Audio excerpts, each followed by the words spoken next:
Chief Meteorologist Bob Harrigan joins us now with your first alert forecast. Bob, I heard you talk about a tropical system in the works. Feels like Alberto just left. What's going on? Are we expecting another Beryl, maybe? Yeah. Well, the European hasn't picked up on it yet, so that's a good thing, you know. But the GFS, which got Alberto right 10 days out that there would be something in the Gulf, so that bears watching. And the GFS is certainly suggesting that there may be something tropical brewing next week, not this week though. Tower cam showing the nice sunset tonight after a few showers this morning and early afternoon. Blew on through pretty quickly too.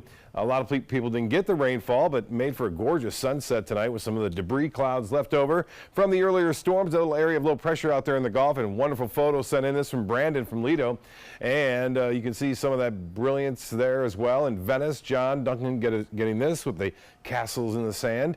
And Turtle Beach, Sydney, this is a great shot. Again, the high clouds always provide these beautiful colors here along the Sun Coast. This is the Bayfront in Sarasota. Joel getting that, and I appreciate everyone sending the photos in.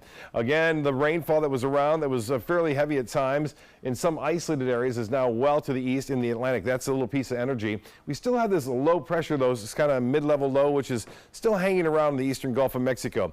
Rainfall amounts were not all that impressive across the area, but you can see some areas didn't get any rainfall at all. At least the estimates from the Doppler radar. Parrish, Braden, and Anna Maria got some rain. Also out in Osprey and Nokomis and Venice got a little bit of rainfall. Not a lot because there's still some dry air in the upper levels of the atmosphere. Once in a while we get a little break in that and a few showers break out, but this trough in the jet stream continues to dive down into the Gulf of Mexico, and as long as this is in place, we're going to continue to see that westerly component to our flow, and that means a chance for some morning showers along the coast on Thursday, even on Friday, but eventually by the weekend that starts to move out of here, and this high pressure starts to get back to where it belongs off the Carolina coast. But for the time being, with it down here, we get that west wind, which brings us typically warmer than average overnight lows. Now, this is one forecast model suggesting some showers in the morning along the coast, and you'll see that kind of work its way inland, then push off toward the east later in the afternoon and evening. Still, though, some showers hanging on there in the Gulf of Mexico, even into Thursday night and into Friday even. That low pressure kind of shifts right here, but you still see it hanging around,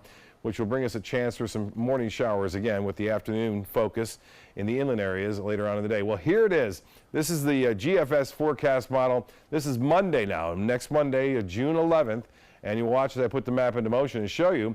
Watch where Alberto formed, pretty much similar conditions. The GFS is showing the possibility of another tropical cyclone in the Gulf next week, but you know this is a path well out here, but it's too early to really get a path on this because a lot can still happen. It may not even form, but nonetheless, it looks like it may be headed the same place that Alberto went to. Beryl is the next one up as far as that goes, and we'll keep an eye on it for you.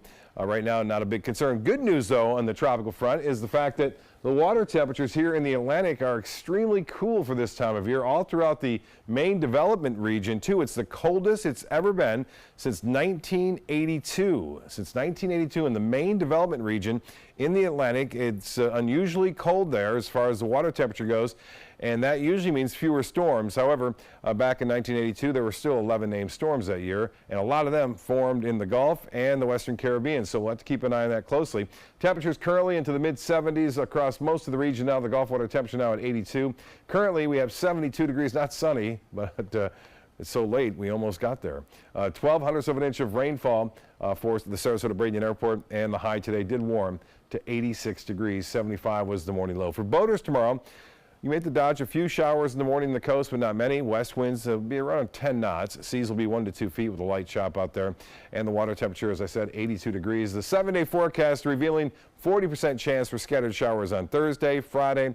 Saturday and Sunday we'll get back to afternoon and evening storms. There won't be many, but there'll be a few. 30% chance for that happening, and it stays that way pretty much through Monday through Wednesday. Then we'll be watching the tropics to see if anything pops up. Jess? Thanks, Bob.